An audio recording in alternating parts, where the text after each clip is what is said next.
বা কাম হচ্ছেন বা ফিটফাট হয়েছেন এমন কে কে আছেন হাত তোলেন জুমার উদ্দেশ্যে?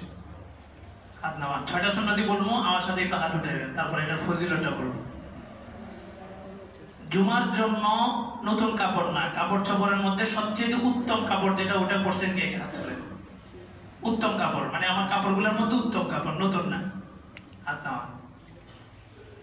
জুমার আজানের অপেক্ষায় না থেকে মসজিদে আসছেন কে কে?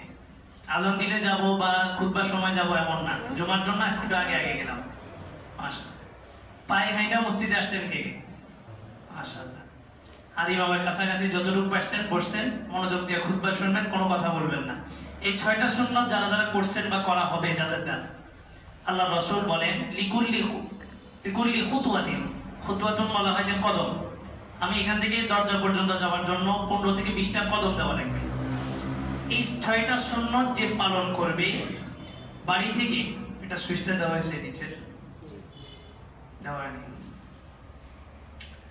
বাড়ি থেকে মসজিদ পর্যন্ত আসতে যতগুলা কদম ব্যবহার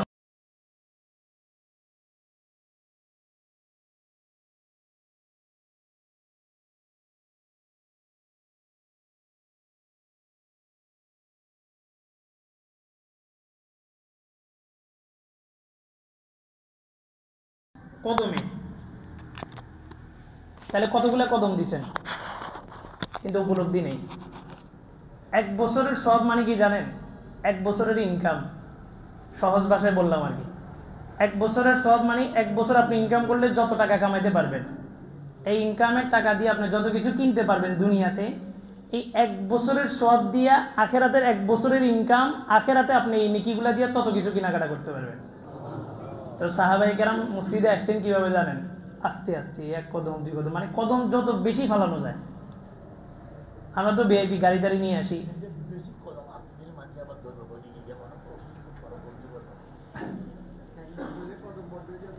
আল্লাহু আকবার। তো সাহাবায়ে কেরাম এগুলো বুঝতেন, ওনারা আখেরাত কামাইছেন।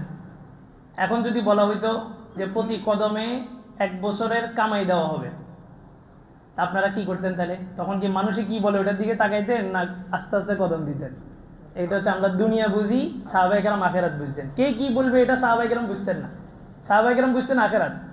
রাসূল বলছে জান্নাতে জাহান্নামের আগুনের ধোঁয়া, আগুন তো দূরের কথা, আগুনের যে ধোঁয়াটা আছে, ধোঁয়া পর্যন্ত লা ইয়াস্তামিউ গুবারুন ফি সাবিলিল্লাহি ওয়া দুখানু জাহান্নাম, আল্লাহর রাস্তার ধুলাবালির সাথে একসাথ হবে না।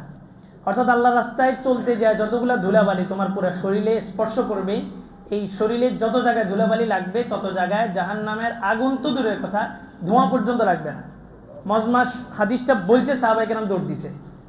আল্লাহ রাসূল বলি কোন দিক গেল এরা? যায় দেখে যারা মরুভূমি অঞ্চল, তো এই গড়াগড়ি শুরু করে দিছে বালুর মধ্যে। ওনারা এটা বুঝছেন। আমি এখন বললাম আপনারা দৌড় দিবেন না, মানুষ কি বলবো? পাগল বলবো। সাহাবায়ে কেরাম মানুষ কি বলবে এটা দেখেন নাই, আমার আখেরাত দরকার। ভাই আখেরাতে কি আমাকে কি বলবে সেটা বলো, দুনিয়াতে কে কি বলবে এটাতে কি আসা যায়? আল্লাহু আকবার। এই সুন্নতটা যারা 6টা সুন্নত প্রত্যেক জুমায়, শুক্রবারের দিনটা দামি কেন বলছিলাম? মানুষের আমলের কারণে। শুক্রবার দিনে সূর্য কি 2 বার উঠে? সূর্য কি একটু আগে আগে উঠে? এমন কিছুই না, মানুষের নিজের আমল, কিছু মেগা প্রজেক্ট আল্লাহ তাআলা দিয়ে রাখছেন, মেগা অফার। কাজ অল্প কিন্তু সওয়াব বেশি। এই শুক্রবার দিন ছাড়া এই কাজটা অন্য ওয়াক্তে করলে কি আপনি সওয়াবটা পাবেন? পাবেন না। গত শুক্রবার একটা আমল দিছিলাম। কি আমল? সূরা ইখলাস, সূরা ফালাক, সূরা নাস কয়বার? 7 বার পড়লে কি হবে? 1 জুমা থেকে আরেক জুমা পর্যন্ত আল্লাহ তাআলা সব খারাপি থেকে হেফাজত করবেন। হেফাজতের দায়িত্ব কার? আল্লাহ। বাস, আর কোনো টেনশন নেই। আর আল্লাহ বলছেন আমি হেফাজত করবো না, আপনি বডিগার্ড 500 নিছেন, নিশ্চিন্তে ঘুমাইতে পারবেন? হেফাজত আল্লাহ করবে বলছেন। আজারাহুল্লাহু আযজা ওয়া জাল মিন সুই ইলাল জুমআতিল উখরা, 1 জুমা থেকে আরেক জুমা পর্যন্ত আল্লাহ তাআলা হেফাজত করবেন। আল্লাহু আকবার। ধারাবাহিক আলোচনা চলতেছিল হযরত ওমরের জীবনী। ওমরের জীবনীটা বছরকে বছর যদি আলাপ চালু রাখা হয়, এই আলোচনা যদি জারি রাখা হয়, ওমরের যে পাঠ, ওমরের জীবনী শেষ হবে না। কারণ ওমর যে 2 বছর শাসন করছেন, প্রত্যেক সপ্তাহের শাসন কতগুলো বিচার ব্যবস্থা আসছে, কতগুলো ঘটনা ঘটছে, প্রত্যেক সপ্তাহে যদি 1 সপ্তাহ করে ধরা হয়, তাহলে অন্তত ওমরের আলোচনা শেষ করতে কয় বছর লাগবে? 2 বছর লাগবে। হযরত ওমরের পাঠটা আমাদের জন্য এতটা গুরুত্বপূর্ণ এবং এই সময়ের জন্য এতটা গুরুত্বপূর্ণ যেটা বলা বাহুল্য। এই সময়টাতে মুসলিমদের একটা খেলাফত প্রতিষ্ঠার একদম মোকদ্দমা, পূর্বাভাস, খেলাফত প্রতিষ্ঠার পূর্বাভাস। সব দিক থেকে ইসলামী হুকুমত কায়েম করার সব ব্যবস্থা আল্লাহ তাআলা করে দিয়েছেন। এখন আমরা নিজেদের মধ্যে ঐক্যের মাধ্যমে আমরা একটু খেলাফতে আগাইতে হবে। তো ওমরের জীবনীটা আমাদের জন্য এই সময় খুবই প্রয়োজনীয়। কেন? যে আমরা যদি খেলাফতে যাই, খেলাফতে যাওয়ার আগ মুহূর্তে খেলাফত প্রতিষ্ঠা করার জন্য কাকে রোল মডেল মানতে হবে? হযরত ওমরকে রোল মডেল মানতে হবে। ওমর সর্বপ্রথম পররাষ্ট্রনীতি যেগুলো আছে মদিনার মধ্যে, এগুলা বাস্তবায়ন করছেন সর্বপ্রথম ওমর। ওমরের যুগের অবস্থা কি ছিল? ওমরের সমস্ত ইনসাফ ভিত্তিক যতগুলো বিষয় কায়েম করছে, ওমরের পুরা নলেজটাই ছিল একটা, যে সমাজের কোনো মানুষের মধ্যে ভেদাভেদ থাকবে না। একজন রিক্সাওয়ালা যত টাকার মালিক, তার চাইতে বেশি মালিক একজন শাসক হতে পারবে না। ওমরের ফর্মুলা ছিল এটা। আর গণতন্ত্রের ফর্মুলা হচ্ছে, যিনি শাসক, যিনি শাসন করবেন, তিনি সবার চাইতে বেশি ক্ষমতার পাওয়ারফুল হতে হবে। নমিনেশন দিবে কি দেখা? আপনার বাড়ি গাড়ি, আপনার এবিলিটি, আপনার অর্থনৈতিক জিনিসগুলো দেখে আপনাকে নমিনেশন দিবে। আপনার সততা, আপনার এলাকার মহল্লার ভিতরে আপনার খুব গ্রহণযোগ্যতা আছে, খুব ভালো মানুষ, আপনি ইমাম সাহেব, এটা দেখে কি আপনাকে নমিনেশন দিবে? না। ব্যাংক প্রতিষ্ঠা করবেন আপনি, মিনিমাম কত শত কোটি টাকা আপনার থাকা লাগবে? 400 কোটি টাকা আপনার মালিকানা থাকা লাগবে, তারপর আপনি ব্যাংক প্রতিষ্ঠা করবেন। আপনি চাইলেই যে কোনো জায়গায় একটা ব্যাংকের শাখা খুলতে পারবেন না। তো গণতন্ত্র দেখে কে কত বড় টাকার মালিক, আর ইসলাম দেখে কে সবচাইতে বেশি গরিব। সবচাইতে গরিব, এবং তার মধ্যে কি থাকতে হবে? সততা এবং আমানতদারিতা। ওমরের শাসন আমলে ইরাক বিজয় হইল,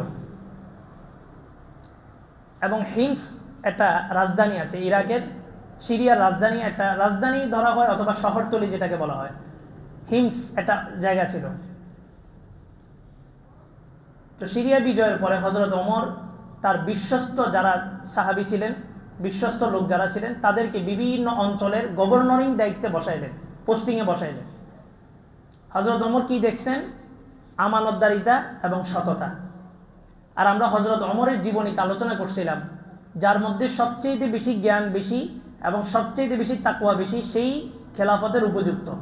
আর হযরত ওমরের মধ্যে সবচেয়ে জ্ঞান বেশি ছিল এবং তাকওয়াও বেশি ছিল। সার্টিফিকেট দিয়েছেন কে? আল্লাহর রাসূল।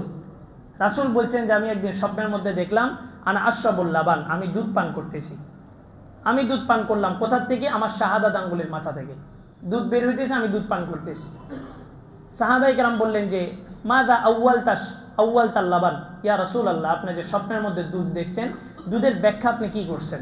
আল্লাহর রাসূল বলছেন যে আউয়ালতুল লাবানা আল ইলমা, আমি এই দুধের ব্যাখ্যা করলাম ইলম।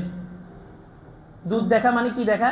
ইলম দেখা। যে ব্যক্তি স্বপ্নের মধ্যে দেখবে যে আমি দুধ পান করছি, তার মানে বোঝা গেল আল্লাহ তাআলা তাকে ঐশী বাণী, কোরআনের জ্ঞানে জ্ঞানী করবেন। জাগতিক বিদ্যায় যে জ্ঞানী হয় তাকে বিজ্ঞান বলে, জ্ঞানী বলে না। আর যে ঐশী বাণী, আল্লাহ তাআলার কোরআন হাদিসের জ্ঞানে জ্ঞানী হয়, তাকে প্রকৃত জ্ঞানী বলা হয়, তাকে বিজ্ঞান বলা হয়। এরপরে রাসূল বলেন যে আমি দেখলাম যে আমার শাহাদাত আঙ্গুল থেকে আমি দুধ পান করার পরে দুধ অবশিষ্ট কিছু ফোঁটা পড়তেছে। তখন আমি এই ফোঁটাটা যেন মাটিতে না পড়ে, আমি আঙ্গুলটা নিয়ে হযরত ওমরের মুখের মধ্যে ঢুকাই দিলাম। তার মানে বোঝা গেল যেই দুধের নহরে, যেই ঐশী বাণীর ওহির মাধ্যমে আল্লাহর রাসূল জ্ঞানী হয়েছেন, ওই ঐশী বাণীর ওই মাধ্যমেই হযরত ওমরও জ্ঞানী হয়েছেন। দ্বিতীয় নাম্বার, আল্লাহর রাসূল বলেন যে আমি একদিন দেখলাম আমি বিশাল একটা কাপড় পরিধান করছি স্বপ্নের মধ্যে, এবং দেখলাম যে আমার সাহাবীরাও এক একজনে এক একটা কাপড় পরে আসছে। কারো কাপড় নাভি পর্যন্ত, কারো কাপড় হাঁটু, কারো কাপড় পায়ের টাকনো পর্যন্ত। তবে আমি ওমরকে দেখলাম, ওমরের কাপড়টা এত বড়, ইয়াজুরু সাউবা, হযরত ওমর হাঁটতেছেন আর ওনার যে পিছনে কাপড়ের বহর, ওটাকে উনি টাইনা নিয়ে আসতেছেন, মানে এত বড় কাপড়। তো সাহাবায়ে কেরাম বললেন যে মাযা আউয়ালতা তাওবা ইয়া রাসূলুল্লাহ, এই যে স্বপ্নের মধ্যে যে আপনি কাপড় দেখলেন, এই কাপড়ের ব্যাখ্যাটা আপনি কি করেন? আল্লাহর রাসূল বললেন আউয়ালতুস সাওবা আদ-দিয়ানা, আমি কাপড়ের ব্যাখ্যা করলাম দিনদারি। অর্থাৎ যার কাপড় যতটুকু ছিল তার দিনদারি আমানতদারিতা ততটুকুই ছিল। আর হযরত ওমরের কাপড় আল্লাহর রাসূল দেখছেন সবচেয়ে বড়, তার মানে হযরত ওমরের দিয়ানতদারি আমানতদারি সাহাবীদের ভিতরে সবচেয়ে কি ছিল? বড় ছিল। বলা উদ্দেশ্য হলো হযরত ওমর কি দেখা মানুষকে গভর্নরিং পোস্টিং এ বসাইছেন। হযরত ওমরের ঘটনা তো আগের সপ্তাহে, আগে 2 সপ্তাহ আগে গেছে, যে উনি কাপড় কিনবেন বাচ্চাদের জন্য, বাইতুল মালে গেছেন টাকা নেওয়ার জন্য, টাকা দেননি। হযরত ওমর দাঁড়াইছেন খুতবা দেওয়ার জন্য। এই যে বাক স্বাধীনতা বলে গণতন্ত্রের সংবিধানের ফর্মুলা, তার মানে একটা কি বাক স্বাধীনতা। আদৌ কি বাক স্বাধীনতা আছে কিনা দেখেন হযরত ওমরের যুগে ইসলাম বাক স্বাধীনতা বলতে কি বোঝায় আর গণতন্ত্র বাক স্বাধীনতা বলতে কি বোঝায়। ইসলাম বলে হযরত ওমর যখন মিম্বরে দাঁড়াইলেন তার 2 দিন আগে কিছু কাপড় আসছে, এটারে লিফের মাল বলে মনে হয় নাকি, রিলিফ বলে, এরকম কিছু কাপড় আসছে। এই কাপড় মদিনার সবাইকে এক পিস করে দেওয়া হয়েছে। আর কাপড়ের পরিমাণটা এতটুকু ছিল যে ওই কাপড় দ্বারা যদি একজন জামা বানায় তাহলে সর্বোচ্চ তার হাঁটু পর্যন্ত আসবে, এর নিচে আর নামবে না। কিন্তু হযরত ওমর যখন খুতবা দিতে দাঁড়াইলেন দেখা গেল হযরত ওমরের কাপড় হাঁটুর নিচে নেমে গেছে। খুতবা দিতে দাঁড়াইছেন নাহমাদুহু ওয়া নুসাল্লি আলা রাসূলিহিল কারীম বলছেন, এক যুবক দাঁড়ায় গেছে, ওমর খুতবা পরে দাও, আগে আমার কথার জবাব দাও। আমাদের প্রত্যেকে একটা করে রিলিফের কাপড় পাইছি, কিন্তু আমাদের কাপড়ের পরিমাণ এতটুকু ছিল যে আমাদের হাঁটুর থেকে নিচ পর্যন্ত আমরা কাপড়ের জামাটা নামাইতে পারি নাই। তোমার কাপড় রিলিফের একই কাপড়ই তো তুমিও পাইছো, তো তোমার কাপড় কিভাবে হাঁটু থেকে নিচে নামলো? আজকে বলেন এমন একটা শব্দ যদি আপনি কোনো শাসকের বিরুদ্ধে কোনো একটা স্টেজে উপস্থাপন করেন, আপনি তো গেছেন, আপনার পরিবারেরও একদম নিশ্চিহ্ন করে দিবে। এটা হচ্ছে গণতন্ত্র আর ইসলামের মধ্যে পার্থক্য। হযরত ওমর নির্বাক চুপ করে দাঁড়ায় রইলেন। সাহাবাই কেরাম কি ওই লোকটাকে ধমকাইছেন না ওমরের দিকে তাকাইছিলেন? সাহাবাই কেরামের মেন্টালিটি এমন ছিল, বাস্তব যেটা হোক সেটা হোক, এটা বলতে হবে। হযরত ওমর তার ছেলে আব্দুল্লাহ বললেন যে আব্দুল্লাহ কুম, আব্দুল্লাহ দাঁড়াও, তুমি জবাব দাও। আব্দুল্লাহ দাঁড়ায় মিম্বরের পাশে এসে বলল, সবাইকে যেভাবে কাপড় দেওয়া হয়েছে রিলিফের একটা করে কাপড়, আমার বাবাও সেই হিসাবে একটা কাপড়ই পাইছে। কিন্তু আমার বাবা যখন কাপড় বানাইতে গেছে, উনি একটা পোস্টিংয়ে আছেন, বড় একটা পদে আছেন, উনি যেমন তেমন কাপড় পরলে তো হয় না। আব্দুল্লাহ বলেন যে আমার বাবার কাপড়টা যখন ছোট হয়ে গেছে, আমিও রিলিফের একটা কাপড়, এক পিস কাপড় আমিও পাইছিলাম জনগণ হিসাবে, ওই শাসকের ছেলে হিসাবে না, জনগণ হিসাবে পাইছিলাম। আমি আমার কাপড়টা দিয়ে আমার বাবাকে জামা না বানায় দিয়ে একটা জুব্বা বানায় দিছি, দোনোটা কাপড় দিয়ে জুব্বা হয়ে গেছে। এরপর ওই লোক বললো যে ওমর তুমি তোমার খুতবা কন্টিনিউ করো। হযরত ওমরের জামানা চলতেছে। শাসন শুধু জমিনে করেন নাই, আকাশ, পানি, বাতাস, মাটি সবকিছুর উপরে করছেন। আমাদের ঘটনাগুলো আগে গেছে, মনে আছে নি আপনাদের? সবগুলোর উপরে। বৃষ্টির প্রয়োজন, ওমর বৃষ্টি নামাইছেন। বৃষ্টি বন্ধের প্রয়োজন, বৃষ্টি বন্ধ করে দেখাইছেন। মানুষকে আমলের উপরে নিয়ে আসছেন, ইসলামের উপরে নিয়ে আসছেন, নামাজের উপরে নিয়ে আসছেন, তো আল্লাহ তাআলা আকাশ বাতাস সব কিছুকে তাদের অনুকূলে করে দিয়েছেন। আল্লাহ রাসূল কি বলেন? আলা ইন্নামাদ দুনিয়া খুলিকাত লাকুম ওয়া ইন্নামা খুলিকতুম লিল আখিরাহ। দুনিয়ার মানব সন্তান, আদম সন্তান, শুনে রাখো, এই পৃথিবীর গ্রহ নক্ষত্র যত বড় বড় গ্রহ থাকতে পারে এবং ছোট থেকে ছোট বালুকণা পর্যন্ত সব কিছুকে একমাত্র তুমি প্রত্যেককে একদম আলাদা আলাদাভাবে আল্লাহ রাসূল বলতেছেন তোমার জন্য সৃষ্টি করছে, তোমার জন্য সৃষ্টি করছে। আলা, সতর্কতামূলক শব্দ, সাবধান আদম সন্তান, ওয়া ইন্নামা খুলিকতুম লিল আখিরাহ, তোমাকে আল্লাহ কেবল শুধুমাত্র আখিরাতের জন্য সৃষ্টি করছে, দুনিয়া কামানোর জন্য না। আর দুনিয়া মাজরাআতুল আখিরাহ, দুনিয়া আখিরাতের ফসলের স্থান। মান কানা ইউরিদু হারসাল আখিরাতি নাজিদ লাহু ফি হারসি ওয়া মান কানা ইউরিদু হারসাদ দুনিয়া নুতিহি মিনহা ওয়া মা লাহু ফিল আখিরাতি বিন নাসীব। যে ব্যক্তি দুনিয়া চায় আমি তাকে দুনিয়াতে যতটুকু তার পাওয়ার কথা যৎসামান্য ততটুকুই তাকে দান করি। আর যে ব্যক্তি আখিরাত চায়, আখিরাতে তার জন্য আমি যেটা বরাদ্দ রাখছি, আখিরাতের ফিকির করার কারণে, আখিরাতের চিন্তা করার কারণে, দুনিয়ার মানুষ কি বলবে এটা না দেখে আখিরাতে আমার অবস্থা কি হবে এই চিন্তা চেতনা লালন করার কারণে আমি তার আখিরাতের ফসলের মধ্যে আমি বৃদ্ধি দান করি, বরকত দান করি।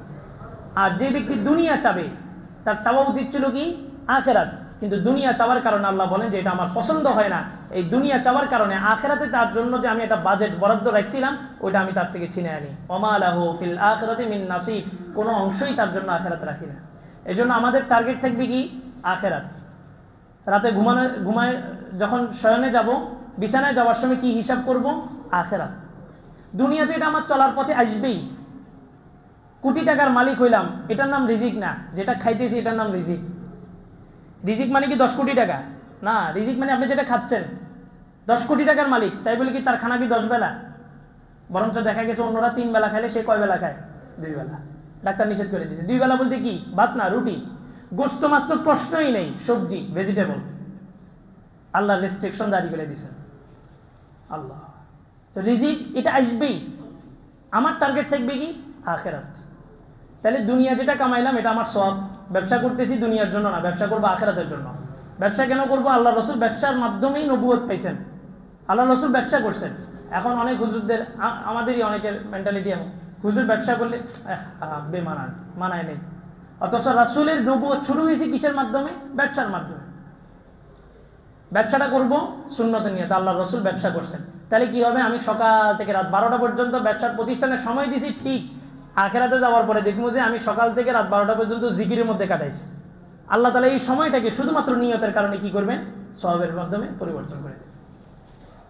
আর নামাজ পড়াইলাম, মসজিদের ইমামতিতে দাঁড়াইলাম, কেন দাঁড়াইছি? আমি এখন নামাজ না পড়াইলে কমিটি কি বলবে? তো দেখা গেছে নামাজ পড়াইছি ঠিক, আখিরাতে যাওয়ার পরে দেখলাম যে নামাজ তো নাই, এই নামাজের সময়গুলো গুণা লিখে দিছি। ওই যে মানুষকে দেখানোর জন্য নামাজ পড়াইছি, মান সাল্লা ইউরাই ফাকাদ আশরাক, যারা নামাজ পড়াবে, নামাজ পড়বে মানুষকে দেখানোর জন্য, তারা শিরক করবে। আল্লাযীনা হুম আন সালাতিহিম সাহুন আল্লাযীনা হুম ইউরাউনা ওয়া ইয়ামনাউনাল মাউন। আল্লাহ। তো হযরত ওমর রাষ্ট্র পরিচালনার দায়িত্বে কাদেরকে বসাইছেন? যারা বিশ্বস্ত, আমানতদারিতা, দিনদারি সবকিছু যাদের মধ্যে পরিপূর্ণ ছিল। এরকম প্রায় সময় দুর্ভিক্ষ দেখা দিত, দুর্ভিক্ষর সমাধানও আল্লাহ তাআলার কাছ থেকে করায় নিতেন ওনারা। একবার সিরিয়া জয়লাভ করার পরে, বিজয় হওয়ার পরে সেখানে কিছু দুর্ভিক্ষ দেখা দিয়েছে। যে কোনো অঞ্চল যখন বিজয় হয়, বিজয় হওয়ার সাথে সাথে তাদের অর্থনৈতিক অবস্থাটা উন্নত হয় না, একটু সময় লাগে। আফগান একদম বিধ্বস্ত একটা শহর, কিন্তু এখন ইকোনমিক্সে তারা 2 নম্বরে আছে। অল্প কিছুদিনের ব্যবধানে এরা আমেরিকাকে একটা শর্ট দিয়ে দিবে, ডলার নিচে পড়ে যাবে, অর্থনৈতিক অবস্থানে এত স্ট্রং পয়েন্টে চলে গেছে। তো সিরিয়া বিজয় হওয়ার পরে সিরিয়ার সামান্য কিছু অর্থনৈতিক দুর্বলতা দেখা দিয়েছে। সিরিয়ার একটা প্রতিনিধি টিম তারা হযরত ওমরের কাছে গেছে। হযরত ওমর বললেন যে একটা কাজ করো, তোমরা তো হিমস থেকে আসছো, হিমসের জন্য মাল ঢালাওভাবে নিও না, আমার মদিনাতেও তো মাল স্টকে রাখতে হবে। তোমরা একটা কাজ করো, যারা গরিব আছে গরিবদের একটা লিস্টি করো।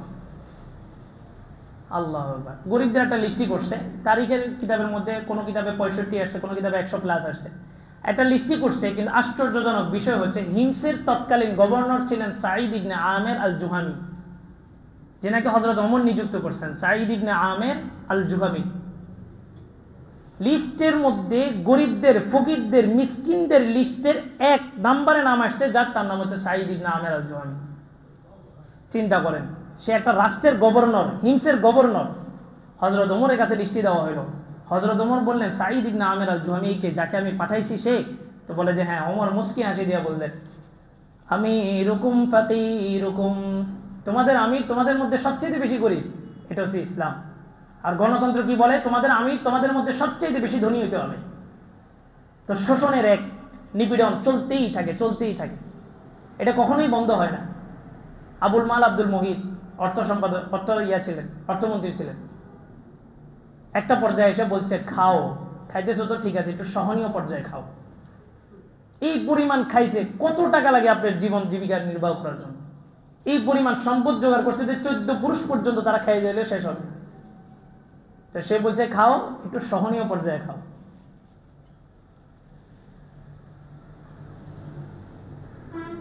তো সাঈদ ইবনে আমের আল জুহামির নাম আসছে 1 নম্বরে। তো হযরত ওমর খুশি হয়ে গেছেন যে আমি এরকম ফাকিরুকুম, তোমাদের আমি তোমাদের মধ্যে সবচেয়ে বেশি গরিব। আর এখন কিছু কথা বললে তো নিতে পারবেন না, তারপরে কথাগুলো এখন সিচুয়েশন আর বুঝানির সময় নেই, যেটা হক এটা বলে দিতে হয়। এখন শুধু রাজনৈতিক ফিল্ডেই আমির যারা, নেতা যারা, তারা বড় লোক হয় বিষয় না, বিষয়টা এমন না। দিন শরীয়তের বিষয় যারা পীর সাহেব, যারা বড় বড় আমির, এরাও এখন কোটিপতি হয়। কিন্তু কথাটা আপনি নিতে পারবেন না, এটা বাস্তবতা। উনি একটা দল পরিচালনা করেন, ইসলামী দল পরিচালনা করেন, ওনার অর্থনৈতিক অবস্থা কেমন হওয়া দরকার ছিল? হযরত ওমরের গভর্নরদের যে অবস্থা, সেই অবস্থা হওয়া দরকার ছিল। আর দেখা গেছে ওনার বাড়ির মধ্যে সুইমিং পুল, বিনোদনের সব কিছু আছে। একটা পাখি রাখার জন্য পাখির খাঁচা, পাখিটা তো শৌখিন, পাখিটা আপনার জরুরত না। আপনার জরুরতের জিনিসগুলো আপনি দামি দামি কিনতে পারবেন। খাট যেটা কিনছেন, যেটাতে থাকবেন, এটা আপনি 1 লক্ষ টাকা দিয়ে কিনেন, কোনো সমস্যা নেই, ইসলাম বলে জায়েজ। কিন্তু আপনার থাকার জন্য একটা খাট আছে, অতিরিক্ত 10টা খাট কিনছেন, এটা হচ্ছে শৌখিনতা, এটা ইসলাম সাপোর্ট করে। পাখি কি আপনার জরুরত? পাখি জরুরত না, এটা একটা শৌখিনতা। পাখি রাখার যে খাঁচা ওনার বাড়িতে, ওই খাঁচার দাম 2 কোটি টাকা। তাহলে কত 17 কোটি টাকার মালিক উনি ছিলেন। এখন আপনারা জানতেছেন নতুনভাবে তাদের সাথে ইসরায়েলের সম্পর্ক। আমরা এগুলো বহু আগ থেকে বলে আসতেছি তাদের সাথে ইসরায়েলের সম্পর্ক। আমি আরো 4 সপ্তাহ 5 সপ্তাহ আগে বলছি যে এই তাদের যারা লিডদের সকল সদস্যগুলাই হচ্ছে ইসরায়েলের গোয়েন্দা বিভাগের কাজ করে, আরো আগে বলে আসছি। এখন আপনারা নতুন করে জানছেন এটা।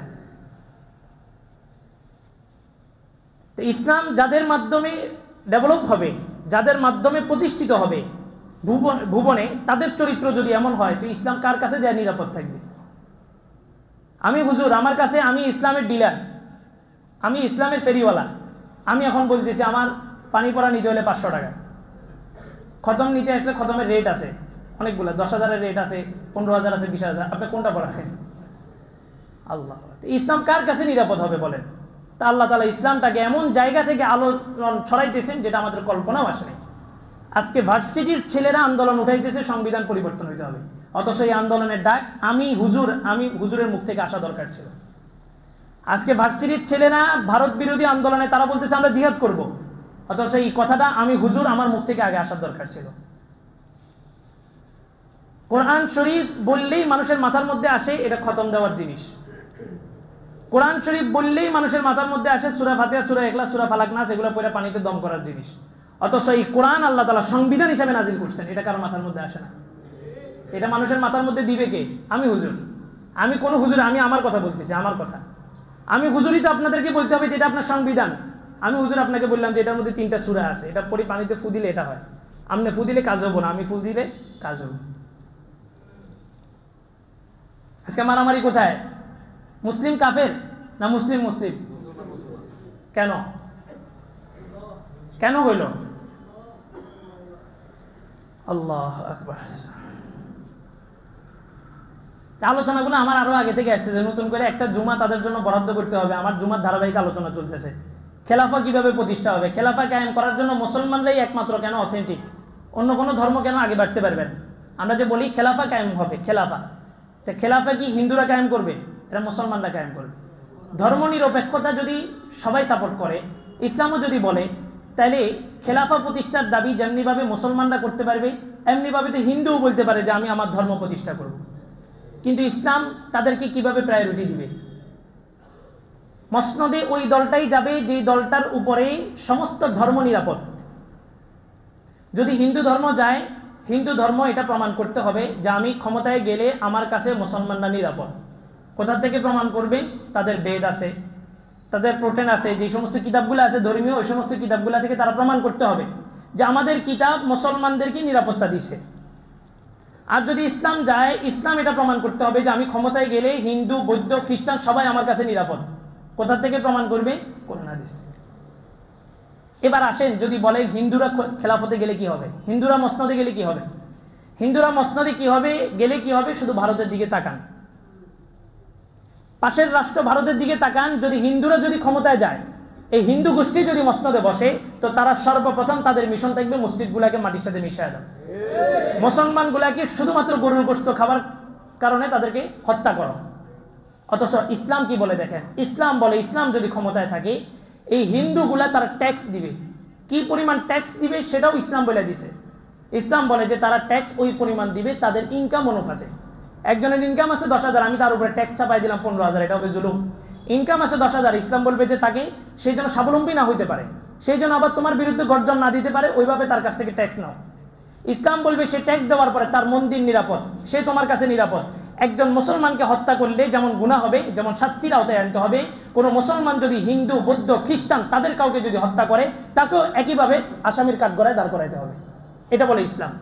ইসলাম বলে আল খিনজির আল বাকরাতুলানা কাল খিনজির ইলাহুম, যে আমাদের কাছে আমাদের বকরি, আমাদের গাবি যেভাবে আমাদের কাছে পবিত্র, হিন্দু যখন ইসলাম হুকুমত কায়েম হবে তখন হিন্দুদের জন্য তাদের শুকরও তাদের জন্য পবিত্র।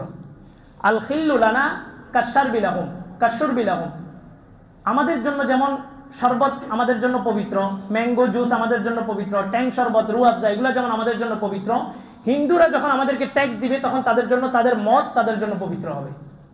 ইসলাম সব ধর্মের একটা ব্যালেন্স রেখে তারপর আগাবে। ইসলাম হুকুমতে গেলে তার দ্বারা শুধুমাত্র ইসলামের মাধ্যমেই সমস্ত ধর্ম নিরাপদ থাকতে পারে। অন্য কোনো ধর্মের কোনো লোক যদি ক্ষমতায় বসে তার দ্বারা ইসলাম মুসলমান কেউই নিরাপদ থাকতে পারে না। এই কারণে ইসলাম মুসলমান সেই একমাত্র দাবি করতে পারবে যে আমি খেলাফত কায়েম করব, সে ছাড়া অন্য কেউ পারবে না। এরপরে আসেন একটা রাষ্ট্র পরিচালনা করার জন্য পরিচালনার চাকা শক্তি, যেটা রাষ্ট্রের চালিকা শক্তি, এটা হচ্ছে অর্থনৈতিক অবস্থা, ইকোনমিক্স। আপনি যদি হিন্দু খ্রিস্টান বৌদ্ধ তাদেরকে যদি বলেন রাষ্ট্রের ইকোনমিক্সের 1 বছরের বাজেট তুমি তোমার কোরআন থেকে দাও, তোমার বাইবেল থেকে দাও, তোমার প্রোটেস্ট্যান্ট থেকে দাও, খ্রিস্টানদেরকে যদি বলেন তুমি তোমার কিতাব থেকে দাও, রাষ্ট্রের 1 বছরের বাজেট কি হবে, কিসের ভিত্তিতে হবে, এটা তুমি দাও, তো কোনো ধর্ম দিতে পারবে না। এটা এখন পারবে না এমন না, আল্লাহ রসুলের আসার পর থেকে নিয়ে এই পর্যন্ত পারে নাই, কিয়ামত পর্যন্ত তারা পারবেও না। এর মূল অন্যতম কারণ হচ্ছে তাদের যে কিতাবগুলো আছে, পৃথিবীর সমস্ত বাইবেলগুলো যদি একসাথে করেন কোনো একটা বাইবেলের সাথে আরেকটা বাইবেলের মিল পাবেন না, সবগুলো বিকৃত হয়ে গেছে। ধর্মযাজকরা তারা কি করছে, তারা তাদের স্বার্থে বিভিন্ন আয়াত বিধান পরিবর্তন করে ফেলছে। উপরে থুতু দিলে নিচে পড়ে, মুখে পড়ে, তারপরে কথাগুলো বলতে হইতেছে একটা দায়িত্বের জায়গা থেকে। আল্লাহ বলেন ইত্তাখাযু আহবারহুম ওয়া রুহবানাহুম আরবাবাম মিন দুনিল্লাহ ওয়াল মাসিহ ইবনে মারইয়াম, যে ইহুদি খ্রিস্টানদেরকে আমি শুধুমাত্র ধ্বংস করছি একমাত্র শুধুমাত্র এই কারণে যে তারা তাদের আলেম ধর্মযাজক যারা ছিল তাদেরকে আল্লাহর স্থানে বসায় দিয়েছে। মানে কি, ইনি যেটা বলছেন এটাই সঠিক, এটার বাহিরে আর কিছু না। খ্রিস্টানদেরকে পূর্বের জাতিকে আল্লাহ তাআলা ধ্বংস করেছেন, আল্লাহ কোরআনে বলছেন, এটা আমি কোরআনের কথাটাই বলতেছি, কোরআনের কথাটাই কোট করে বলতেছি। তারা মাসিহ ইবনে মারইয়াম ঈসা আলাইহিস সালামকে আল্লাহর পুত্র ঘোষণা করছে, আল্লাহরই একটা অংশ ঘোষণা করছে। এবং তৎকালীন জজ যারা ছিল, ধর্মযাজক পণ্ডিত, যেটাকে এখন আমরা ইসলামের ধর্মযাজকদেরকে কি বলা হয়, আলেম বলা হয়, তাদের এরকম আলেম ছিল, ধর্মযাজক ছিল। ওই তৎকালীন উম্মত এই সমস্ত আলেম ওলামাদেরকে আল্লাহর স্থানে বসায় দিয়েছে। মানে কি, ওই বাইবেলে কি বলা হয়েছে, প্রোটেস্ট্যান্টে কি বলা হয়েছে, ইনজিলে তাওরাতে কি বলা হয়েছে, এটা বিষয় নয়, আমার আলেম কি বলছে এটাই আমার জন্য মুখ্য। তখনই আল্লাহ তাআলা ওই জাতিগুলোকে ধ্বংস করে দিয়েছেন। এবার আসেন মিলিয়ে দেখেন এই যুগে এটা আছে কিনা। এই যুগে দেখবেন যে যেই দল করে, ইসলামী দল, সবারই উদ্দেশ্য কি, আল্লাহকে রাজি খুশি। সবার উদ্দেশ্য কি, আল্লাহকে রাজি। সবার উদ্দেশ্য কি, আল্লাহর জমিনে আল্লাহর খেলাফা প্রতিষ্ঠা হোক। সবার উদ্দেশ্য এটা। সবার উদ্দেশ্য কি, পথহারা মানুষগুলো পথে আসুক, দিনের পথে আসুক, আল্লাহর বান্দাগুলো আল্লাহর কাছে আসুক। সবার উদ্দেশ্য এটা না? তো ভাই এত দল কেন, এতগুলো দল কেন? সবারই উদ্দেশ্য যদি একটা হয়, আমরা সবাই যাবো ঢাকা, সবাই যাবো কোথায়, ঢাকা, তাহলে আমাদের রাস্তা কোনটা হবে, একটা না দুইটা? একটা, হাইওয়ে রোডে সরাসরি ইহদিনাস সিরাতাল মুস্তাকিম। এই সিরাতাল মুস্তাকিমের সহজ বাংলা আধুনিক শব্দে যদি বলতে যাই, হাইওয়ে রোড। গায়রিল মাগদুবি আলাইহিম ওয়ালাদ-দাল্লিন, ডাইনেও না বামেও না, এটা হচ্ছে সহজ তরজমা। গায়রিল মাগদুবি আলাইহিম ওয়ালাদ-দাল্লিন মানে কি, ডাইনেও না বামেও না। এবার ডাইনে কে বামে কে, এই মাগদুবি আলাইহিম ওয়ালাদ-দাল্লিন। মাগদুবি আলাইহিম, আল্লাহ রাসূল বলেন মাগদুবি আলাইহিম দ্বারা উদ্দেশ্য হচ্ছে ইহুদি, আর ওয়ালাদ-দাল্লিন দ্বারা উদ্দেশ্য হচ্ছে খ্রিস্টান। তার মানে আপনি সোজা রাস্তার থেকে যখন ভায়োলেট হবেন, ডাইনে বামে যখন মোড় ঘুরাবেন, তখনই আপনি কোন পথে যাবেন, গায়রিল মাগদুবি আলাইহিম ওয়ালাদ-দাল্লিনে চলে যাবেন। আপনার চলতে হবে কোন পথে, ইহদিনাস সিরাতাল মুস্তাকিম। আল্লাহ রাসূল বলেন সাতাফতারিকু উম্মতি 73 মিল্লাহ।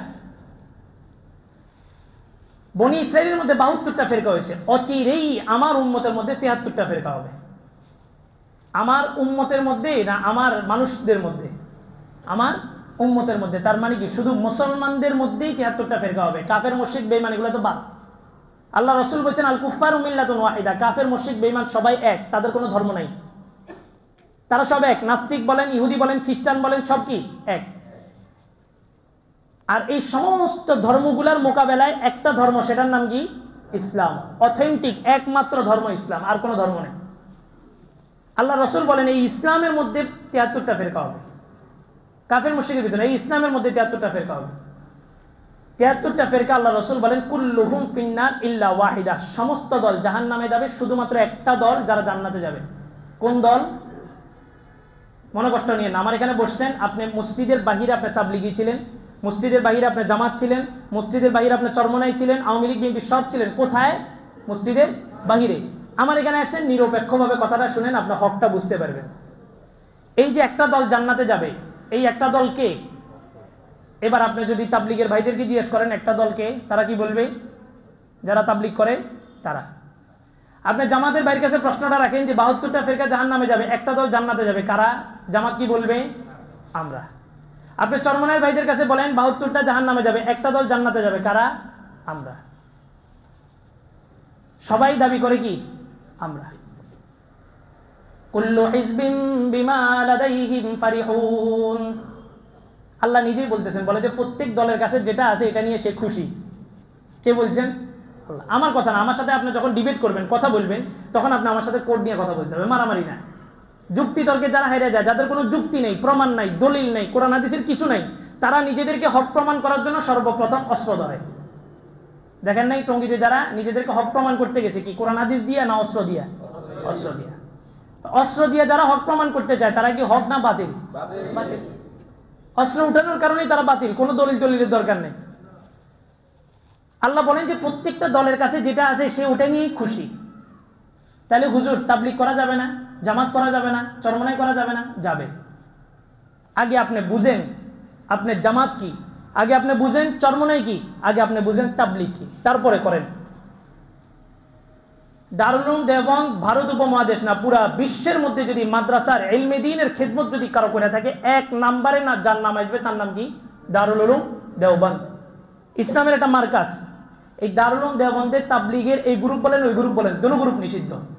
আমি কোড নিয়ে কথা বলতেছি, আপনারা ওদের অনলাইনে ঢুকলে পাবেন, ওয়েবসাইটগুলোতে ঢুকলে পাবেন, দুটো গ্রুপ নিষিদ্ধ। ওনারা জানেন এটা সমস্যাটা কি, সমস্যা কোথায়, সমস্যাটা আপনি আগে ফাইন্ড আউট করেন। আপনি যতক্ষণ পর্যন্ত সমস্যা চিহ্নিত না করবেন ততক্ষণ পর্যন্ত আপনি কোনো কাজ করতে পারবেন না। রোগ কি ধরছে, আপনি একদিন খাবার নাপা, আরেকদিন খাবান প্যারাসিটামল, আরেকদিন খাবান এটা, আরেকদিন খাবান ওইটা, ওষুধ একটার পর একটা খাওয়াইতেছেন, কিন্তু আপনি এখনো পর্যন্ত রোগ নির্ণয় করতে পারেন নাই। এই লোকটা সুস্থ হবে না মরবে? মরবে। আগে আপনি রোগ নির্ণয় করেন যে কোথা থেকে কি সমস্যা।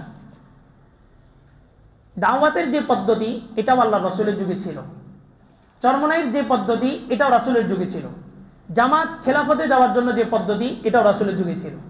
তবে হুবাহু তাবলীগের এই পদ্ধতি, হুবাহু জামাতের এই পদ্ধতি, হুবাহু চরমনাইওয়ালাদের এই পদ্ধতি, এটা হুবাহু রাসূলের যুগে ছিল না। কিছুটা মিলে, কিছুটা মিলে। এখন কি এগুলো করা যাবে না? যাবে। এবার আসেন কেন করা যাবে? করা যাবে এই জন্যই, তাবলীগে যায় কেউ কি গাঁজাখোর হয়েছে? চরমনাই যায় কেউ কি গাঁজাখোর হয়েছে? জামাতে ঢুকে কেউ কি নামাজ ছেড়ে দিছে? বরঞ্চ দেখা গেছে এই সমস্ত দলগুলোতে ঢুকার পরে গাঁজাখোর নামাজি হয়েছে। এই সমস্ত দলগুলোতে ঢোকার পরে গাঁজাখোর নামাজি। সমস্যা আছে। সমস্যা কত পার্সেন্ট? 20% বা 10%। 100-তে 10 বা 20%। 80% কি ভালো। এখন 80% যখন ভালো, 20% যখন সমস্যা, আপনি কি সমস্যার সমাধান করবেন না পুরো কাজটাকে বাদ দিয়ে দিবেন?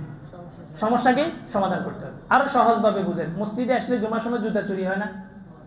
তাহলে মসজিদের যদি আপনি পার্সেন্টেজ হিসাবে ভাগ করেন, তাহলে 100%-এর মধ্যে জুতা চুরি হওয়ার কারণে 95% খারাপ। জুতাটা চুরি হয়েছে কোথায়? মসজিদে আসার কারণে না।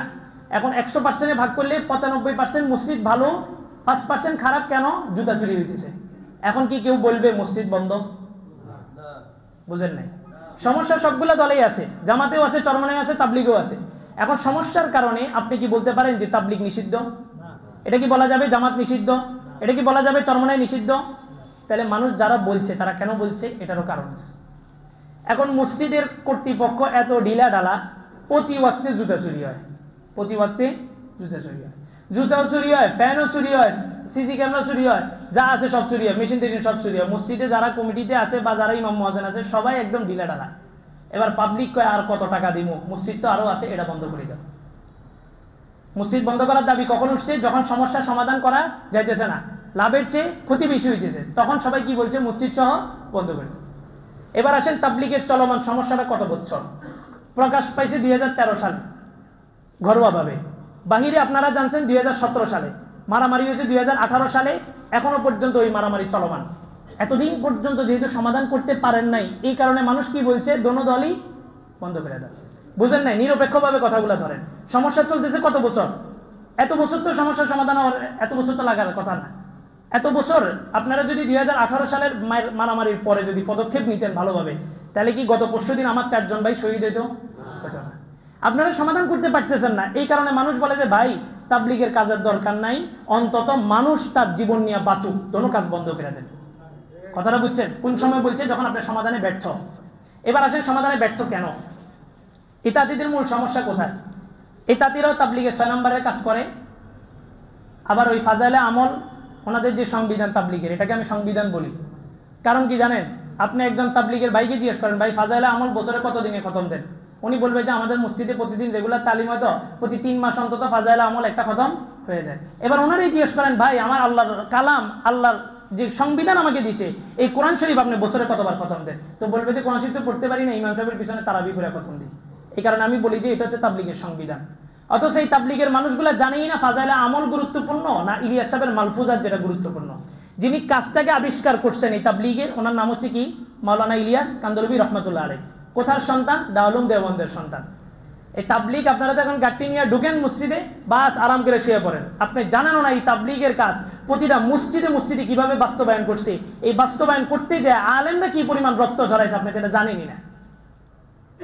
আপনি এখন সামান্য একটু কোরবানি করতে পারেন না, নিজেদের মধ্যে নিজেরা মারামারি লাগাই দিচ্ছেন।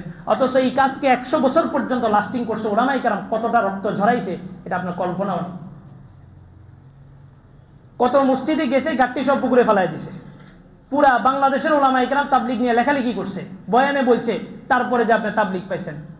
সারা জীবন গাঞ্জা খাইছে, মদ খাইছে, জুয়ারি সব কিছু করছে, আকাম উকাম কইরা 3 চিল্লা দিয়ে এখন এই হয়ে গেছে মুফতি সাহেব এবং মহল্লার ইমামরে গণে না। দোনো গ্রুপের কথা বলতেছি, এক গ্রুপ না, এক গ্রুপ পরে আসতেছি, দোনো গ্রুপের কথা বলতেছি। 3 চিল্লা লাগানোর পরে উনি হয়ে গেছে কি মুফতি সাহেব, উনি এখন ইমাম সাহেব গণে না। ইমাম সাহেবরা এসে বলে মার্কাজ থেকে এই সিদ্ধান্ত দেওয়া হয়েছে। ইমাম সাহেবরা এসে বলতেছে আমাদের মার্কাজ থেকে এই সিদ্ধান্ত দেওয়া হয়েছে। আমি তাবলিগ নিয়ে কথা বলছি আরো 1 বছর আগে। হক কথা বলাতে আমার কি হয়েছে, আমার ট্যাগ দিয়েছে, কয়েছে হুজুর এতাতি হয়ে গেছে। আচ্ছা আমার এতাতি বানাইছে কি এতাতিরা না ওয়াজাহাতিরা? ওয়াজাহাতিরা। এক আলেমের ব্যাপারে আরেক আলেমের কাছে যা বলতেছে আর ওই আলেমের তাল মিলাইতেছে। যেই লোক আমার কাছে এসে একজন আলেমের ব্যাপারে বদনাম করতে পারে, আমি নিশ্চিত থাকতে হবে এই লোক আগামীকালকে আমার ব্যাপারে আরেকজনের কাছে বদনাম করবে। আলেম পুরো বিশ্বের আলেম এক, আলেম তো আলেম, তো কথাগুলো নিতে পারে না। বলে কি আমার দল কি ভুল, আমার মুরব্বীরা কি ভুল করছে? এই যে এটা হচ্ছে গুমরাহি। তাবলিগকে মনে করে পরিপূর্ণ ইসলাম, তাবলিগ না করলে জাহান্নাম, তাবলিগ করলে কি জান্নাত। জামাতের ভাইরা মনে করেন সব ভাই না, কিছু ভাই জামাত করলে জান্নাত, জামাত না করলে কি জাহান্নাম। চরমনায় কিছু ভাই মনে করেন যে চরমনায় গেলে জান্নাত, না গেলে জাহান্নাম। তখনই হচ্ছে সমস্যা। মসজিদে ঢুকার গেট কয়টা?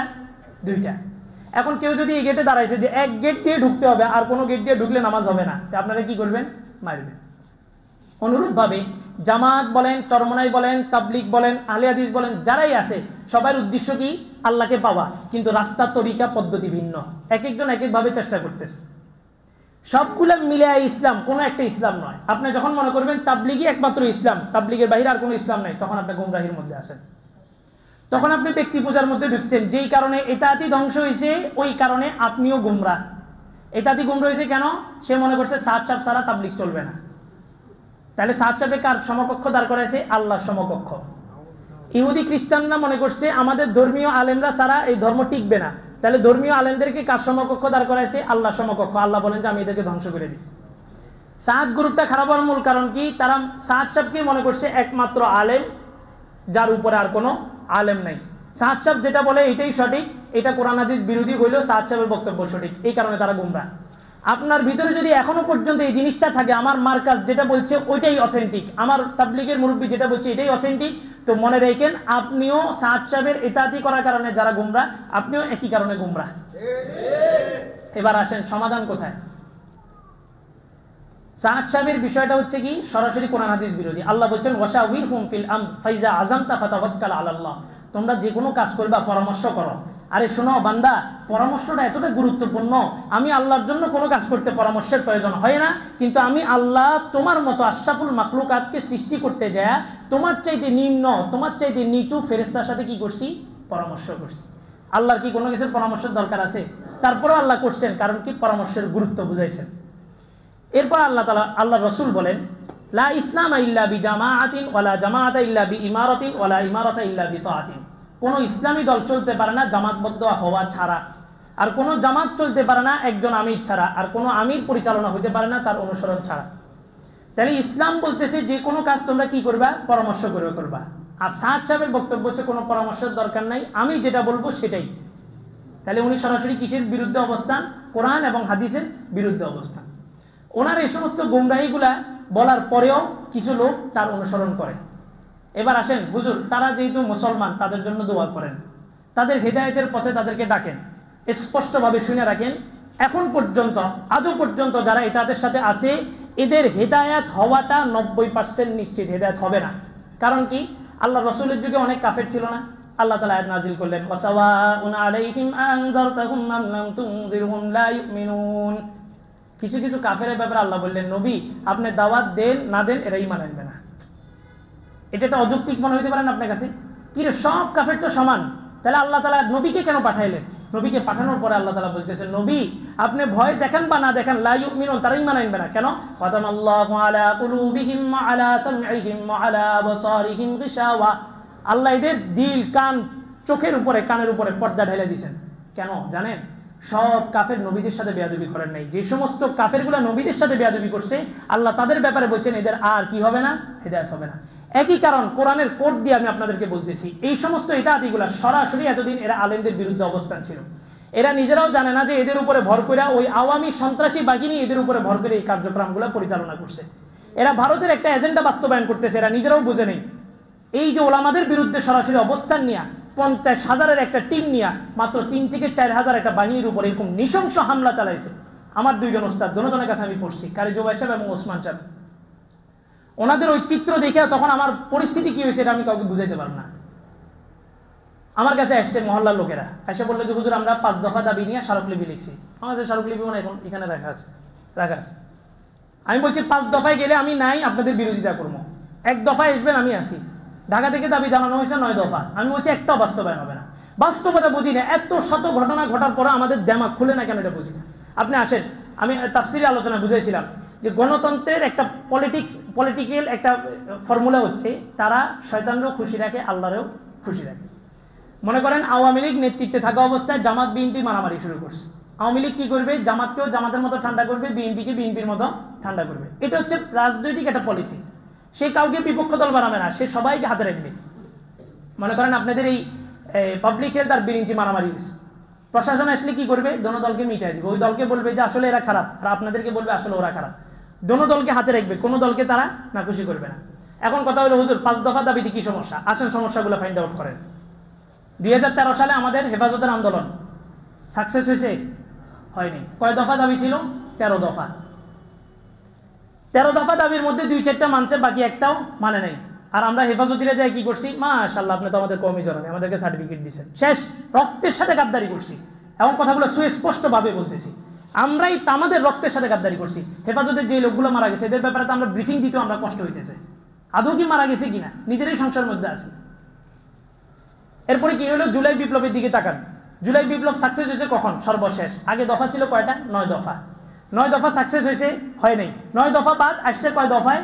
1 দফায়। 1 দফায় আসার সাথে সাথে 9 দফাও বাস্তবায়ন হয়েছে, তাদের আন্দোলনও সাকসেস হয়েছে। এখন আপনারা কয় দফা নিছেন? 5 দফা। আমার দিকে খেয়াল করেন। 1 নাম্বার টুঙ্গি মাঠ আমাদের লাগবে। 2 নাম্বার কাকরাইল মসজিদ আলেমদের তত্ত্বাবধানে চলবে। 3 নাম্বার সাহায্য আসতে পারবে না। 4 নাম্বার যারা হত্যা করছে তাদের বিচার করতে হবে। 5 নাম্বার তাদের কার্যক্রম বন্ধ করতে হবে। আপনি 5টা দাবি নিয়ে যখন প্রশাসনের কাছে যাবেন, আমি লিখিত দিচ্ছি, আপনি লিখে রাখেন। প্রশাসন আপনাকে কি বলবে? হুজুর ইস্তেমার মাঠ আপনার লাগবে, দিলাম। কাকরাইল আপনার লাগবে, দিলাম। সাহায্য আসবে না, মানলাম। যারা হত্যা করছে বিচার করব, সব মানলাম। হুজুর এদের কার্যক্রম বন্ধ করেন না।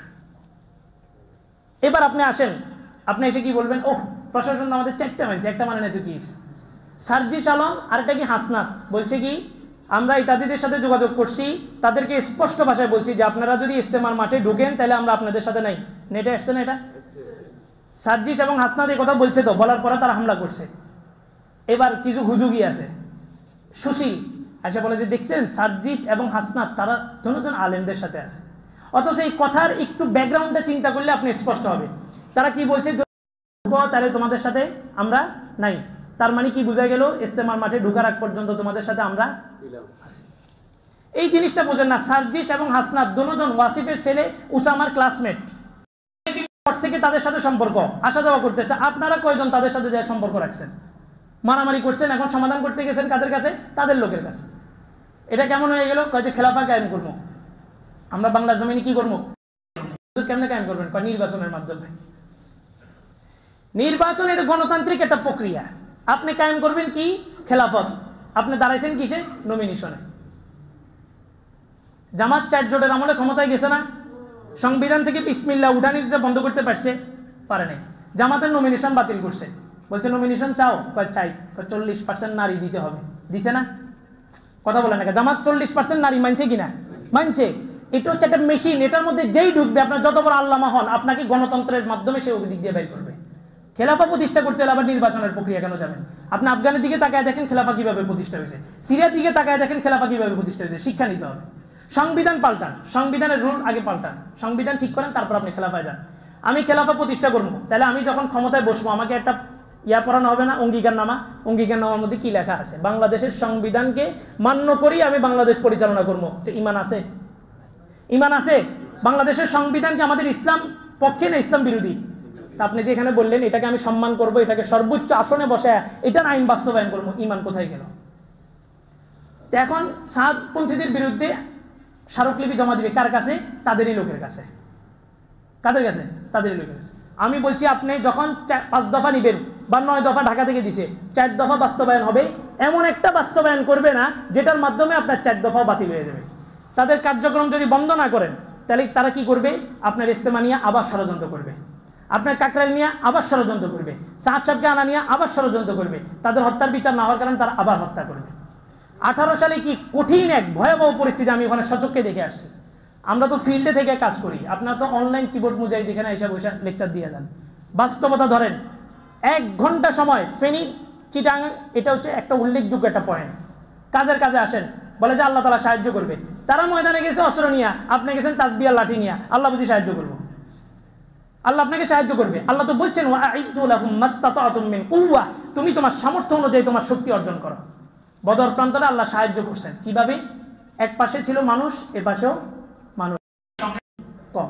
ওই পাশে ছিল তরবারি, এ পাশেও কি ছিল? তরবারি। কথা বললেন না। ওই পাশে তরবারি ছিল, এই পাশে কি ছিল? সংখ্যায় কম। ওই পাশে উট ছিল, এই পাশেও কি ছিল? উট ছিল, সংখ্যায় কম। না এই পাশে তাসবিহ ছিল? না এই পাশে তাসবিহ ছিল তো, এ পাশে পাগড়ি ছিল, এ পাশে লাঠি ছিল। তারা গেছে অস্ত্র নিয়ে, আপনি গেছেন তাসবিহ নিয়ে। এবার আসেন আল্লাহ রাসূল কি বলে? ইদাল তাকাল মুসলিমানি বিসাইফিহিমা ফাল কাতিল ওয়াল মাকতুলু ফিন্নার। মুসলমান যখন একজন একজনকে হত্যা করবে, দুজনই জাহান্নামী। যে সাহাবী এই রিওয়ায়াতটা করছেন, সাহাবী বলেন যে কুলতু হাদাল কাতিলু ফামা বাদুল মাকতুল। সাহাবী বলেন যে ইয়া রাসূলুল্লাহ, কাতিল যে হত্যা করছে সে তো জাহান্নামে যাবে, কিন্তু যাকে হত্যা করা হয়েছে সে কেন জাহান্নামে যাবে? আল্লাহ রাসূল বলেন সে জাহান্নামে যাবে না। ক্বালা ইন্নাহু কানা হারিসান আলা কতলি সাহিবি। যদি সে তার সাথীকে যদি হত্যার উপর উদ্বুদ্ধ হয় তাহলে সে জাহান্নামে যাবে, আর না হয় সে জাহান্নামে যাবে না। কে বলছে? আল্লাহ রাসূল। এবার আসেন টঙ্গীর ট্র্যাজেডি যেটা হয়েছে, যে ভয়াবহ একটা আক্রমণ, 50,000-এর একটা বাহিনী নিয়ে রাত্রে ঘুমন্ত অবস্থায়, টঙ্গীর ওখানে মাদ্রাসা আছে হেফজখানা এবং নাজরা, এই ছোট ছোট বাচ্চাদের উপরে গ্লাস ভাঙ্গা রাত 3টার সময় হামলা করছে, ঘুমন্ত একটা অবস্থা জাতির উপরে। তোরা তো 50,000 গেছস, কারোর তো মারার দরকার ছিল না, তোরা মাঠে ঢুকলেই তো আমার সাথীগুলো বের হয়ে যেত। এই মানুষগুলোকে মার্ডার করলি কেন? মারলি কেন? এখনো পর্যন্ত আমরা 5 দফায় আছি। আসেন 1 দফায় তাদের সমস্ত তৃণমূল থেকে আপ টু বাটন সব কার্যক্রম বন্ধ করে দেওয়া হবে। এতে কি হবে? আপনার টঙ্গীও নিরাপদ, সাদ আসার নিরাপদ। আপনি প্রশাসনকে খেলতে দেন, আপনি খেলেন না। আপনি শুধু একটা আন্দোলন, চিটাং আমাদের বাংলাদেশের মধ্যে উল্লেখযোগ্য একটা স্পট, বাণিজ্যিক একটা এলাকা, একদিনের রোড ফেনীতে বন্ধ করে দেন, বাংলাদেশের কে দাবি এটা মানবে না দেখা যাবে। সাদপন্থীদের সমস্ত কার্যক্রম, ছাত্রলীগকে যে কারণে নিষিদ্ধ ঘোষণা করা হয়েছে একই কারণে সাদপন্থীদেরকে নিষিদ্ধ ঘোষণা করা হবে।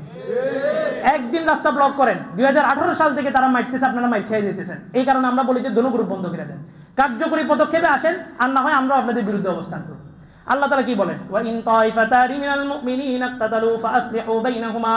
যখন 2টা দল, মুসলমানদের 2টা দল যখন আপসের মধ্যে মারামারি করবে, তখন তৃতীয় পক্ষকে আলেম সমাজ। কষ্ট লাগে কথাগুলো বলতে। আলেম থাকবে স্বতন্ত্র প্ল্যাটফর্ম, আলেম আবার তাবলীগের আলেম হয় কিভাবে? আলেম আবার জামাতের আমির হয় কিভাবে? আলেম আবার চরমনের আলেম হয় কিভাবে? আলেম তো দেখবে স্বতন্ত্র, সে একটা ব্র্যান্ড, সে সবগুলো কাজকে পরিচালনা করবে। এখন আজকে যদি আমি তাবলীগের আলেম হইতাম তাহলে কি আপনারা আমার কথাগুলো নিতেন? এটা দিবে এর কথাগুলো নিত? স্বতন্ত্র থাকতে হবে সে। আল্লাহ বলেন ফাআসলিহু বাইনাহুমা, আলেম সমাজ যায় তাদের ভিতরে কি করবে? মীমাংসা করবে। এই আয়াতের মাথা হাতে মামুনুল হক সাহেবদের একটা টিম এই তাদের কাছে গেছে, যা বললো যে দেখো প্রথম ইজতেমা যেহেতু কারা করবে? আলেমরা করবে, তাহলে ইজতেমার মাঠ কে গোছাবে? প্রথম ধাপ যদি আলেমরা করে তাহলে ইজতেমার মাঠের কাজগুলো কে করবে? আলেমরা করবে। তো তো তোমরা এখন এখানে একটা বার্গেনিং করো না। সরকার প্রশাসন যেহেতু বলছে মার্চে বা এপ্রিলে যে একটা স্থায়ী সমাধান হবে, ততক্ষণ পর্যন্ত আমরা নিজেদের মধ্যে আপোষে মিলাজুলা কাজ করি। এনারা কেন গেছেন? এই যে আয়াতের মাতাহাতে ওনারা ওখান থেকে বের হয়ে কাকরাইল গেছেন, আর এরা লাইভে চলে আসছে যে কোনো ভাবেই হোক এবার ইস্তেমা করেই ছাড়বো। তার মানে সংশোধন মানছে না জালেম হয়েছে? জালেম। এবার আল্লাহ কি বলে দেখেন, ফাইম বাগাত ইহদাহুমা আলাল উখরা ফাকাতিলুল্লাতী তাবগী হাত্তা তাফিআ ইলা আমরিল্লাহ। দুই দল দুইজনে মারামারি করছে, এ তার বিপক্ষে, সে তার বিপক্ষে। 10 জন গেছে তাদেরকে মীমাংসা করার জন্য, 10 জন গেছে তাদেরকে মীমাংসা করার জন্য। এটা হচ্ছে সাদ গ্রুপ, এটা হচ্ছে ওলামা গ্রুপ। জুবাইরপন্থী বলতে কিছু নাই, আলেমদের গ্রুপ।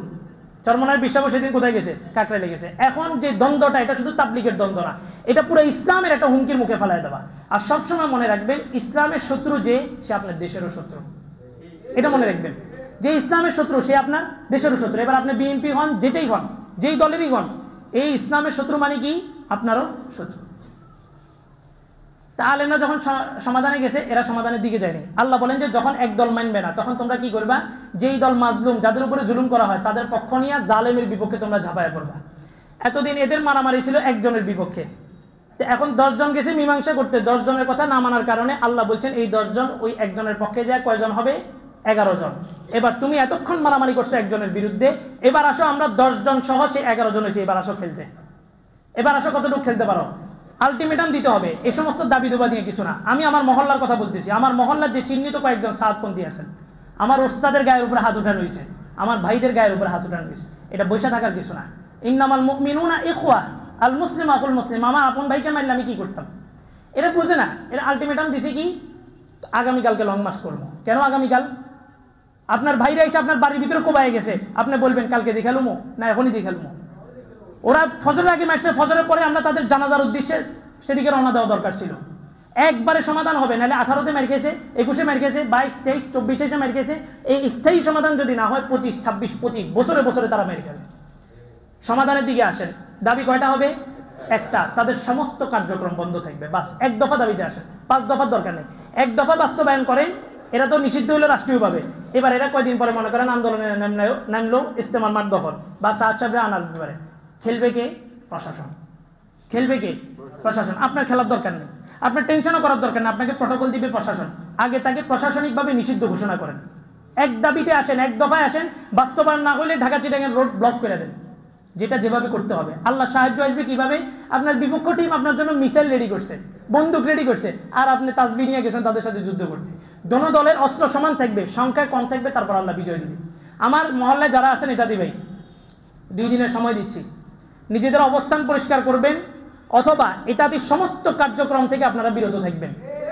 আর যদি এরপরে যদি আমরা তদন্ত করে যদি জানতে পারি আপনারা ওই সমস্ত কার্যক্রম বা এই মার্কাজে আসা যাওয়া আপনাদের যোগাযোগ আছে, তো আপনাদের জানমালের নিরাপত্তা আপনাদের হাতে। কি হবে এটা পরে দেখা যাবে।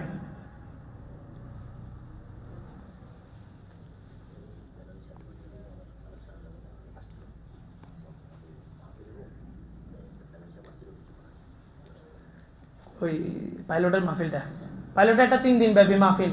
যেই দলই দেখ ভাই এটা কিসের মাহফিল? ইসলামের মাহফিল। এইখানে একসময় গান বাজনা হয়েছে, কোনো মাহফিল কেউ করতে পারে না। এই প্রথম একটা মাহফিলের উদ্যোগ নিয়েছে। যেই দলই হোক, দলাদলি এখন বাদ দেন। এখন সবাই এক পরিচয় আসবেন, কিসের? ইসলাম। আমার পরিচয় কি? মুসলমান। ফাকালা ইন্নানি মিনাল মুসলিমিন। আল্লাহ বলে যে আমি মুসলমান, আর এই নিজেকে পরিচয় দেয় আমি সাদপন্থী, আমি ইতাআতি। লজ্জা থাকা দরকার।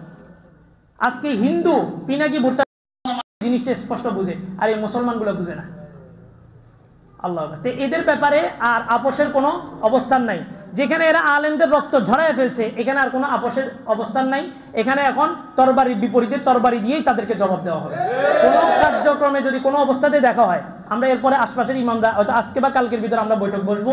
এই মার্কাজ, এতাতিদের মার্কাজ, এখান থেকে আমরা নিষিদ্ধ ঘোষণা করব।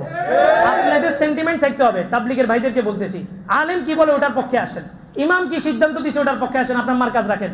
বলে যে আমাদের মার্কাজের মুরব্বীরা বলছে ঢাকা থেকে সিদ্ধান্ত না আসলে হবে না। হ্যাঁ, ঢাকা থেকে কিসের সিদ্ধান্ত? সিচুয়েশন বোঝেন। আপনারা মসজিদের মধ্যে আমরা এখন বসা সবাই তাবলীগের সাথে, বাহিরে ইতাতিরা আসছে আমাদেরকে মারার জন্য রান্দা তরবারি নিয়ে। তা আমরা ভিতরে কি করলাম? ভাই সবাই একটু গোল হয়ে বসি, আমরা একটু মশওয়ারা করি। সবাই কি হন? গোল হয়ে বসেন। সবাই একবার দুরূদ শরীফ পড়ছি। ভাই ডান দিক থেকে রায় দেন তো কি করা যায়? তো তো ডাইন দিকে থেকে সবাই বলছে যে আমাদের ঢাকার কাকরাইল থেকে যে সিদ্ধান্ত আসবে ওই সিদ্ধান্ত আমরা মানবো, এর বাইরে কিছু করবো না। এই তাঁতিরা কোথায়? দরজার বাইরে। কি নিয়ে আছে? রামদানিয়া। দরজা ভেঙে ভিতরে ঢুকছে। এবার একজনে ফোন দিয়েছে আমির সাহেবের কাছে, আমির সাহেব আমরা তো এইভাবে এই তাঁতিদের কাছে আক্রমণ, কি করা যায়? আমির সাহেব কি এই পরিস্থিতি জানে? আমির সাহেব আপনার ফেনীর অবস্থা জানে? আমির সাহেব বলবে যে নামাজ পড়েন, রোজা রাখেন, একদম সাইজ। এক সিদ্ধান্তে আসেন, কতকাল আর এভাবে মাইর খেতে থাকবেন? কোনোদিন মাইর দিচ্ছেন আপনাদের রেকর্ড আছে? অথচ তারিখের পাতা খুলে দেখেন মুসলমান কখনো মাইর খাইছে এমন হয় নাই, মুসলমান মাইর দিয়ে আসছে।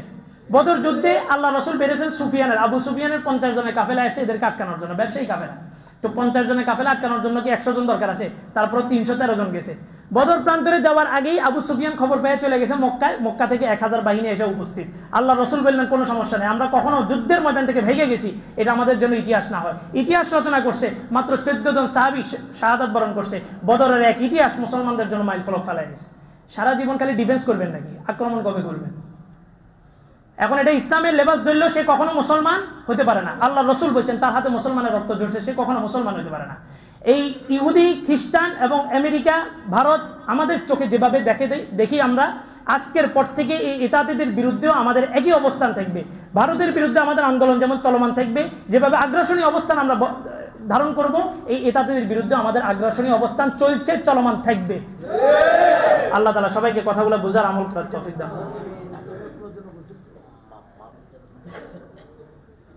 মাহফিল কত তারিখে? 3, 4, 5